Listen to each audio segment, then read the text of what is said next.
जितिया माई के मोहनी मूरतिया त माथे पर बिंदिया साजे हो। ए सखी मैया जब चलली डगरिया पयलिया झुनकी झुनकी बाजे हो। ए सखी मैया जब चलली डगरिया पयलिया झुनकी झुनकी बाजे हो। टूट गिरल पायल के घुंघरावा ता पाई गईली बांझिन तिरिया हो। टूट गईले पायल के घुंघरावा ता पाई गईली बांझिन तिरिया हो। ए सखी बांझिन डरली अपनी अचरिया ललाना से गोदी भर गईले हो।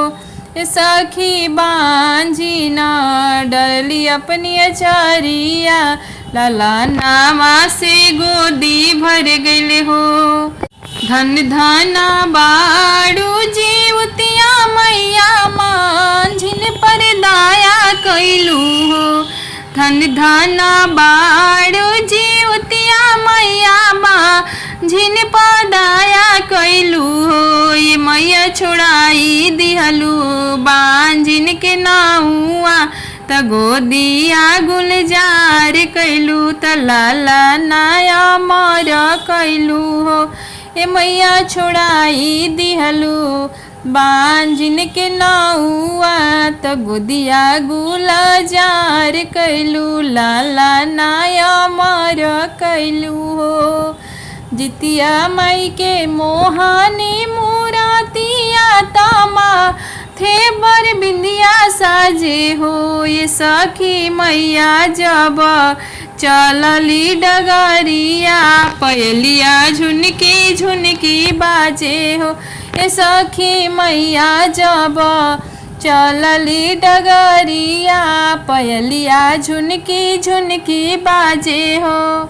के कर पोखर खानावल हवे घाट बनावल हवे हो।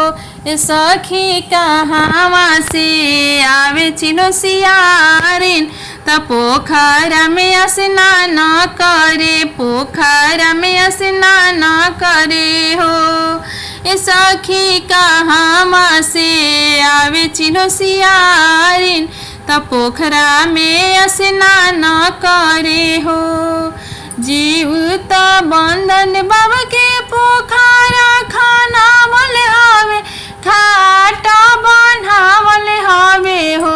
ए सखी वृंदावन से आवे चिलो सियारिन त पोखरा में स्नान करे हो।